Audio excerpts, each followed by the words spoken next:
CPM এর জেলা কার্যালয়ে অনিল বিশ্বাস ভবনে সাংবাদিক বৈঠক অনুষ্ঠিত হয়।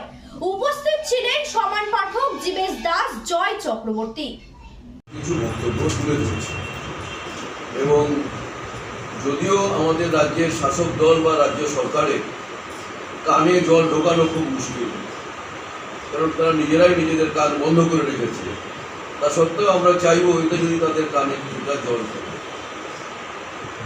আমাদের শিলিগুড়ি জনপ্রতিনিধি, পৌর প্রতিনিধি হিসেবে নুরুল ইসলাম, জয় চক্রবর্তী তারা ওখানে আছে।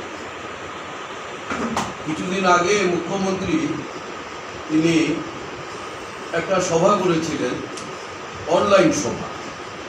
সেই সভাতে তিনি সমস্ত কাউন্সিলরদেরকে সেখানে তিনি ডেকেছিলেন, পৌর প্রধানদের ডেকেছিলেন, কিন্তু বাদ পড়ল বিরোধী দল পরিচালিত পৌরসভা তাহিরপুর এবং ঝালদা। তাহিরপুর বামপন্থীদের দ্বারা পরিচালিত। তাহলে মুখ্যমন্ত্রী তো তিনি রাজ্যের মুখ্যমন্ত্রী, তিনি কি তৃণমূল কংগ্রেসের মুখ্যমন্ত্রী? তৃণমূল কংগ্রেসের কাউন্সিলরদেরকে নিয়ে তিনি সভা করছেন। আবার অদ্ভুত ব্যাপার দেখা যাচ্ছে, রাজ্যের পৌর নগর উন্নয়ন মন্ত্রী তিনি এলেন, তিনি শিলিগুড়িতে সভা করলেন, সেখানে অফিসারদেরকে নিয়ে, কাউন্সিলরদেরকে নিয়ে, সেখানে বামপন্থী কাউন্সিলরদের ডাকলেন না, বিরোধী দলের কাউন্সিলরদের ডাকলেন না, কিন্তু সেই সভাতে উপস্থিত থাকলো তৃণমূল কংগ্রেসের জেলার সভানেত্রী। তাহলে মানে কি দলীয় সভা? এটা কর্পোরেশনের মধ্যে দলীয় সভা হচ্ছে? কোন জায়গা, কোন রাজ্যে আমাদেরকে নিয়ে যাওয়া হচ্ছে? আর মুখ্যমন্ত্রী গণতন্ত্রের কথা বলেন, তিনি কেন্দ্রের সরকারের কাছে এই করে পার পাওয়া যায়? রাজ্যটাকে কোন জায়গাতে নিয়ে গেছে?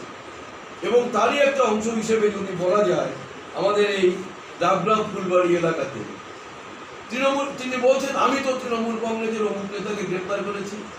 আপনি গ্রেপ্তার করেছেন, কিন্তু এরা কারা? এরা কিভাবে তৈরি হলো?